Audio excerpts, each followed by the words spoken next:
um ponto crucial quando começou o golpe do STF. Quando... Tem um corte aí que ficou bastante famoso do Inteligência Limitada. Eu sempre esqueço o nome do... Vilela. O Vilela. Ele Nossa, rindo. Vilela. Eu não. Mas ele rindo de pessoas que acham que a gente vive, que a gente está numa ditadura. Né? Pra ele, nós Eu tô estamos... rindo do Vilela. Estamos numa plena democracia. Então, quero saber, estamos numa democracia... Porque assim, também não posso falar, existe democracia plena? Acho que não. Uma ditadura plena... A democracia é sempre precária, é Sim, sempre limitada. mas como a inteligência limitada do Vilela. Isso sem dúvida. Mas em que grau que a gente tá? Democracia, O ditadura... Vilela provavelmente tá rindo de mim, porque a gente vive numa ditadura absoluta. Absoluta não. Absoluta Absoluta é também meio não complicado, porque ela é uma ditadura asséptica, limpinha e perfeita. Por quê? Ela elege algumas pessoas para perseguir. Eu falo horrores do Alexandre de Moraes, tô no inquérito das fake news, mas ele ainda resolveu não me prender porque eu não sou interessante. Mas calma, é uma calma. ditadura que se traveste de defesa da democracia, é o Sim. principal. Sim. Estamos prendendo o Bolsonaro, colocando tornozeleira, impedindo ele de usar as redes sociais, que é a última do Alexandre, né? Exatamente para salvaguardar a democracia. Estamos colocando o Clésio Pereira lá, que foi preso e morto na cadeia, morreu na cadeia pela omissão do Alexandre de Moraes, que tinha ido passear lá na Praça dos Três Poderes, ainda que seja um crime, invasão de propriedade privada, com 1 ano na cadeia. O STF colocou ele lá, não teve julgamento em primeira, segunda e terceira instância, morreu com a soltura da PGR pedida. Só estamos colocando uma mulher com um batom na mão, a condenada a 17 anos de cadeia, não vê seus filhos durante anos, porque ela passou o batom numa estátua. A gente está condenando o Felipe Martins, que é um ex-secretário de governo do Bolsonaro, a ficar 6 meses na cadeia, não dar entrevista, ficar em prisão domiciliar, porque ele fez uma viagem que nunca fez, foi comprovado que nunca fez, e que eventualmente deu um golpe que nunca deu. A gente está condenado, as pessoas esquecem, ao meu amigo Monark, ficou 1 mês numa solitária, porque ele fazia piadas com o Estado Democrático de Direito representado pelo senhor Alexandre de Moraes. Então, qualquer coisa é interpretada como crítica sistêmica à democracia, ao Estado Democrático de Direito. A gente tem tipificações criminais que não existem, como fake news. Fake news é o quê? É uma opinião divergente da sua. A gente persegue a verdade desde Sócrates e Platão. E discurso de ódio. Discurso de ódio é o quê? Uma crítica incisiva. Fala, Alexandre de Moraes, teu ditador canalha. Você vai pra cadeia porque você tá ofendendo o Estado Democrático de Direito personificado na figura do Luís XIV, aliás, do Alexandre de Moraes. Então você tem censura prévia, você tem prisão arbitrária, você tem tipificações criminais que não existem, você tem perseguição, você tem gente morrendo na cadeia, você tem gente sendo bloqueada, tendo bloqueadas suas redes sociais, suas contas bancárias. Eu tô no inquérito, sabe por quê? Porque eu falei 2 coisas. O TSE agiu de maneira parcial durante as eleições, porque eventualmente censurava pessoas que eventualmente falavam que o Lula era ex-presidiário, você não podia dizer que o Lula era a favor do aborto, você não podia dizer que o Lula tinha amigos ditadores, enquanto você podia dizer que o Bolsonaro era pedófilo, racista, nazista, genocida. Ou seja, estou no inquérito por causa disso. E porque eu disse, ipso fato, que tinha censura no Brasil. No dia seguinte, minhas redes sociais foram removidas durante meses. Mas... Aí, meu caro Vilela, eu rio do seu riso. Com todo o afeto e carinho que eu tenho pelo Vilela, eu acho que ele é um ingênuo. Mas eles te censuraram pra provar que não tem censura. Exatamente. A tautológica. Censura pra falar, não tem censura. E aí eu vi, liberdade de expressão não é liberdade. Eu tô agredindo quem falando que existe censura no Brasil? Os censores. Claro. Então a gente tem uma ditadura escancarada. Só que é uma ditadura ascética, limpinha e perfeita. Por que é perfeita? Porque ela conta, é uma ditadura judiciária, o governo federal não precisa fazer nada, porque a ditadura judiciária está afim com os princípios elementares de uma esquerda, que ela colocou lá no governo executivo, tirou o sujeito da cadeia para colocar novamente na presidência da República. Você vai dizer, mas Alexandre de Moraes e o Gilmar Mendes não são de esquerda. Eles são sociopatas do poder. Qualquer pessoa pode ser direita, centro, abaixo, e que façam eles exercer esse poder arbitrário, eles vão se sentir completamente confortáveis. A última tese de doutorado do senhor Alexandre de Moraes é nisso. Muda totalmente a visão que ele tinha de antes, que ele falava que liberdade de expressão era limitada, inclusive pra gente que não gostava de você e falava coisas levianas. Entendeu? E você tem a anuência e a complacência, e a eterna covardia, e a eterna adesão do Congresso Nacional, que é fisiológico, que é formado da maioria do Centrão, inclusive pessoas conservadoras, que falam que são conservadores, na verdade são pessoas centristas do Centrão e fisiológico, e você tem a cereja do bolo. Que isso eu acho que é uma coisa inédita que não tem em lugar nenhum do mundo, meu caro engenheiro. Adesão espontânea da imprensa brasileira. Grande mídia brasileira, leia-se Rede Globo. Espontânea ou financiada? É financiada, são as duas coisas. Bom, você Porque não é espontânea, né? Mas é espontânea, porque eu sou um jornalista de formação, né? Eu fiz comunicação, porque eu sei como é que é feito o Centro de Formação de Militância na PUC. Eu só li autor marxista. Você fez PUC Minas Gerais, né? Eu só li autor marxista. Eu decorei a escola de Frankfurt inteira. Eu li Marx, eu li Marcuse, eu li Horkheimer, li Adorno. É formação de cabeça, é formação de militância, não é jornalismo. Aí quando você transporta essa militância para a maior empresa de comunicação do Brasil, você vai ter uma empresa de militância. Sim. Idiopata e, como você bem disse, também financiada com altos volumes de dinheiro nas burras do dinheiro. Então você tem essa ditadura perfeita. Aí todo mundo fala, em nome da democracia, a gente censura, a gente persegue, a gente exila, a gente tira conta em banco para salvaguardar a sua liberdade com responsabilidade. Então não é uma democracia, é uma ditadura. Não, é uma ditadura praticamente escancarada. Entendi. Sobre essa questão do golpe, por exemplo, eu não estudei isso, né? Porque se provar certas coisas, ainda mais com uma tentativa de golpe, é muito difícil, vai depender de ilações, vai depender de depoimentos, vai depender de documentos que você acha, se achar, etc. Então, eu sinceramente tenho dificuldade para entender exatamente o que aconteceu. Bom, tem gente que estudou isso a fundo, que tem certeza que a tentativa de golpe existia. Mas, por exemplo... Não, teve golpe no Brasil. Não, eu tenho certeza. Teve golpe. Eu tenho certeza, mas, por exemplo... Mas eu acho estranho, por exemplo... Não, já foi. Depois que o Bolsonaro perdeu a eleição, e pra mim ele é o grande responsável por ele ter perdido a eleição. Mas, por exemplo, depois que ele perdeu a eleição, isso é registrado, tá? Tá bom. Depois que o Bolsonaro perdeu a eleição, ele fez 14 reuniões com os líderes das Forças Armadas. Eu acho estranho, isso não prova nada, mas eu acho estranho. Não, prova. Né? Por que ele tá se encontrando? Prova que ele queria fazer um contraponto ao poder estabelecido. Agora, sabe qual que é o erro de julgamento seu? O ponto de partida... Não, eu tô julgando, tô perguntando. Não. O ponto de partida em que você começa.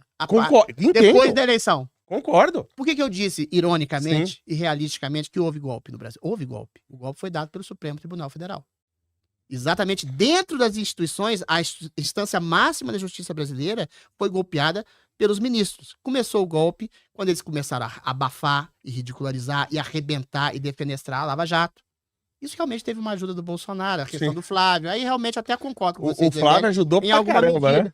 Você teve exatamente uma animosidade de relações entre o governo federal e os ministros do STF. Realmente o Bolsonaro não tinha grande respeito pela liturgia do cargo, embora isso não fosse exatamente um crime.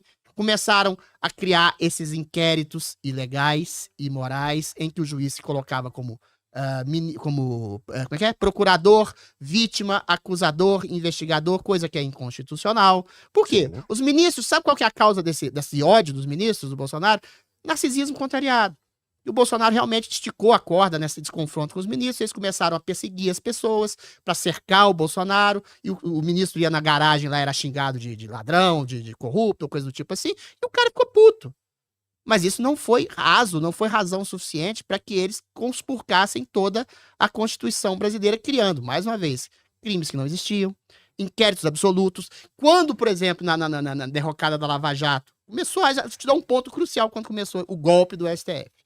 Quando o amigo do meu pai, como é que ele chamou? Esqueci, não. O Toffoli? O Toffoli começou a querer censurar a revista do antagonista lá, como é que chama? Porra, tô gagá. Qual é o nome? Da Cruzoé, que começou a resvalar no glúteo dos respectivos ministros, das mulheres, dos gabinetes, dos escritórios de advocacia, de alguma coisa estranha. E aí, eles se sentiram, esse foi o começo do golpe, se sentiram alijados, tolhidos e atacados e se colocaram. Isso eu lembro direitinho. Serão atacados, o Estado Democrático de Direito está sendo atacado. Censuraram a Cruzoé, começaram a censurar e perseguir as pessoas. Ou seja, a Lava Jato estava chegando próximo do judiciário brasileiro, que nunca foi investigado no Brasil. Nunca foi. E aí, não estou nem entrando se eles são, no mérito se eles são culpados ou não, porque eu não quero ser preso, pelo menos hoje. Eventualmente, eles começaram essas perseguições, eles identificaram isso com o bolsonarismo, que também criticava exatamente nas mesmas bases, esses ministros do STF, e aí eles começaram exatamente, por último, primeiro a fazer essa censura, essa perseguição, a tolher as redes sociais, qualquer coisa era visto como discurso de ódio, como fake news, censurar, prender. Por último, eles tiveram a cartada na manga, tiraram o Lula descondenaram o Lula, um homem que foi condenado com fartura Sim. de provas em 3 instâncias por uma dezena de juízes, E criaram uma devolveram questão absolutamente ridícula jurisdicional, que a comarca não era certa, 1 ano antes das eleições, Sim. fizeram campanha pro Lula escancarada, não precisa, as pessoas que falaram porque as urnas, não, eles fizeram campanha, essa eleição já é legítima pela campanha que o TSE fez. Ih, vai preso você e eu. Pela campanha que o TSE fez a favor Eu do não Lula tenho nada contra o com isso, Bolsonaro. Você é comunicador, você tá me dando voz. Ele quer E ficar aí, preso comigo. Eu quero alguém de companhia. Aí o TSE fez campanha pro Lula. Tudo isso foi um esquema golpista. Tiraram um presidiário da cadeia, faz campanha para um cara, censura o seu maior oponente. O erro do Bolsonaro foi ter aceitado as regras do jogo assim. Agora, a partir do momento que ele aceita, ele tem que se adequar. Sim. É uma regra que arrebentou com a vida dele. Aí você tem toda razão. Claro que o Bolsonaro teve reuniões. Claro que houve reuniões nesse sentido. Falou, olha, essa eleição é totalmente absurda. Fizeram com que o Lula se tornasse candidato de maneira ilegal. Fizeram com que o Lula ganhasse a eleição de maneira ilegal. Mas aí a gente deu salvo-conduto. E aí o que aconteceu? O Bolsonaro voltou atrás, tentou fazer. Sim. Ele disse que nem olhou isso. Uma GLO lá, um estado de sítio, com aprovação possível do Congresso para retomar outras eleições. Ou seja, nunca vi golpe em que você submete a aceitação do Congresso para ter uma outra eleição com os mesmos candidatos. Isso não é golpe. Ou seja, houve conversa, sim, em relação, tudo indica que houve, eu não vou dar uma de mentiroso aqui. Mas você houve chamaria, conversas você chamaria de para contra-golpe? restabelecer, sim, com certeza, Contra-golpe. para restabelecer uma ordem democrática no Brasil. Mas ainda assim, isso não foi adiante, meu Deus do céu. Sim. Não existe a perspectiva de condenação de um golpe subjetivo que você tenta amar. Eu falo assim, eu vou matar o engenheiro, não gosto dele. A intenção minha, subjetiva, de te matar é uma coisa ruim, é uma coisa horrorosa. Mas você vai me criminalizar por isso? É igual o Minority Report, daquele filme com o Tom Cruise, que você vai julgar o possível crime no futuro como se fosse um vidente. Ou seja, golpe houve, quem deu o golpe foi o STF, junto com o TSE, conspurcando as eleições, perseguindo o Bolsonaro, perseguindo aliados do Bolsonaro, perseguindo conservadores, inventando crimes que não existem, tirando o Lula da cadeia, fazendo campanha pro Lula. Isso tudo é golpe. A gente vive numa democracia golpeada. O que o Bolsonaro supostamente falou nessas reuniões é como restabelecer a democracia. Mesmo assim, ele não fez nada. E ele está sendo criminalizado pelo golpe que o STF deu, da qual ele não reagiu. A questão é essa. Mas aí, vamos supor, se ele tentasse, ele tentou, vamos dizer, pelo menos tentou fazer esse planejamento desse contragolpe, tá? Já que não ia sair esse contragolpe... Mas não é contragolpe, também não acho que é contragolpe, porque seria uma coisa constitucional. Você pede um estado de sítio, você pede uma GLO, você pode contestar isso. Sim. Você pede para as Forças Mas será Armadas que ele devolveria a democracia? Porque geralmente... Tá lá no GLO, novas acontece. eleições, mediante aprovação do Congresso, e o golpe não existe. Mas na época do regime militar a história foi a mesma. Não foi. Ia ter eleição também depois e não teve eleição. Não, prometeram as eleições, eles tomaram o poder no cabresto. Isso, mas eles Jogou tomaram... lá, saiu do país, e a nação está céfala, então saiu do país. Mas prometeram eleição, acho que até no ano seguinte, né? Eles prometeram. Prometeram. Isso eu me preocupo. O verdadeiro golpe de Estado foi um golpe, foi uma Revolução 64. Você pode falar que eventualmente houve uma tentativa também de construção de um golpe da esquerda, o próprio... As revoluções comunistas de 35 o próprio Gabeira fala isso, ninguém queria democracia do lado da esquerda, queria uma ditadura do proletariado. Ele fala isso abertamente. O Gabeira, as pessoas entre outros, sequestrou o embaixador americano. Aí houve um recrudescimento de uma rebelião da esquerda com guerrilha armada, tá? Com Marighella, com Gabeira, inclusive, que era um criminoso, que não pode voltar nos Estados Unidos hoje, caso vocês não saibam.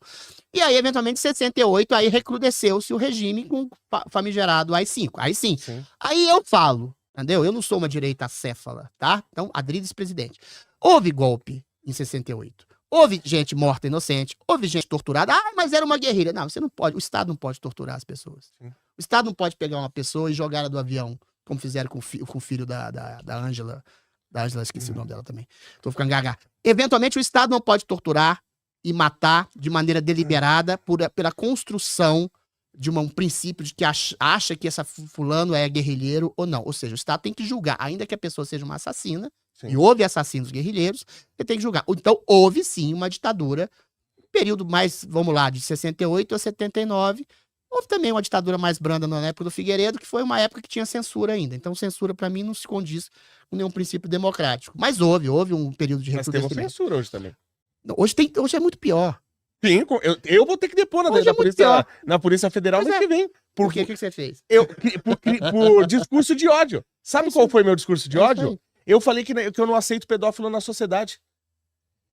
Você tá falando sério? Tô te falando sério. Você atacou os pedófilos? A NAMBLA, Eu você sabe que é uma sou. associação de pedófilos dos Estados Então, Unidos? A NAMBLA, que tem. protege o direito dos pedófilos. Que é o amor entre adultos e crianças NAMBLA. e tal. Alguém pesquisa Isso. em NAMBLA. Eu não Tem tô fazendo que existe. propaganda, não, pelo amor de Deus. E eu sou o número 1 hoje odiado É pelos horrível pedos. isso. Eu Pois sou o é, número 1. horrível. Então, mas imagina o seguinte, eu falo, já dei esse exemplo idiota, vou falar de novo.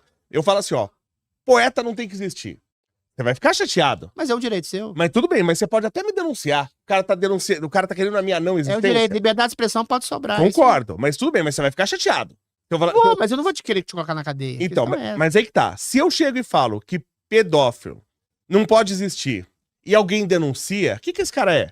Esse cara tinha que ser preso na hora, esse cara que me É porque denunciou. eles vão dizer que a pedofilia é uma anomalia patológica. Anomalia que tem que tomar de um soco ser- na cara. Agora, é um cara que come um menino de 5 anos. Então, Então. você tem que levar a porrada. Ah, o cara é louco. Não, o cara só que Não. ele faz, ele mata pessoas e come menino de 5 anos. Ele tem que ser ou morto ou preso. Sim, pra mim um remédio... Ah, vai se tratar. Não, mas aí, Ah. sabe qual que é o problema? Aí vem a tratado esquerda. com 9 E a milímetros. esquerda que toma de assalto não só as instituições socioculturais e educativas do país, mas o judiciário. Vem a esquerda e diz que, eventualmente, quem é doente é a sociedade. É. Mas é isso. Aí você pega, por exemplo, Sim. você vê uma coisa, exemplo, o movimento antimanicomial é maluco. Você tira a Concordo. possibilidade de famílias Começa na Itália, aí, colocarem... tu sabe, né? É, exatamente. É. Tira a possibilidade de famílias que tem, sei lá, um esquizofrênico na família. O Ferreira Goulart falava muito disso, Uhum. que tinha 2 filhos esquizofrênicos. Você não tem condição de tratar aquelas pessoas. Sim. Ah, toma remédio. Mas a pessoa não quer tomar remédio, ela vai querer matar a empregada, matar o pai. Sim. Que ela é esquizofrênica, não responde por si. E aí a família deixa o cara embora, expulsa o cara da sua casa, porque não tem onde internar, não tem dinheiro para Sim. pagar um tratamento para aquela pessoa, que a pessoa vive... Metade das pessoas vivem em população de rua, como tem aqui em São Paulo, a maioria dos cracudos lá Claro. da Cracolândia são população de rua louca, e eventualmente se torna um perigo para a sociedade, porque a nossa esquerda não deixa que eventualmente esses loucos sejam tratados em instituições, tudo bem, tem que ser humanizadas, instituições Claro. especializadas. O que eu estou dizendo isso tudo para chegar na pedofilia? Pedofilia é a mesma coisa. Se a doença mental é tida como uma manifestação coletiva, orquestrada, socialmente, é doença, isso é coisa de Rousseau, né? Sim. Todo mundo Conversa a fiada sociedade é má, a civilização é má e eu sou bonzinho, a teoria do bom selvagem. E aí, eventualmente, se a sociedade é que prejudica os doidos, a sociedade também é que incita e gera a pedofilia. Então, os justos terão que pagar pelos inocentes pedófilos que foram levados a essa anomalia sexual. E se você critica o pedófilo, pelo caráter absolutamente absurdo e leviano e perverso que ele tem de querer transar com uma criança, você é que está criticando, você como sociedade conservadora, você como sociedade opressora, e que está criticando e dirimindo o pobre do pedófilo, que é um simples vítima social. Sim. É isso que a esquerda e o progressismo dentro, entranhado da justiça no Brasil. E mês que vem vai o trouxa do engenheiro Léo lá na Polícia Federal pra ter que explicar. Chega a ser ridículo, é igual É eu explicando patético. que eu não era nazista. Você deu Não, dei tchau. A sua demissão foi a coisa mais absurda do mundo. Meu, Você foi demitido eu por tenho- levantar a mão. Eu tenho orgulho de dizer, que é o orgulho escalafobético de dizer que o meu cancelamento não foi o maior de todos, mas foi o mais ridículo.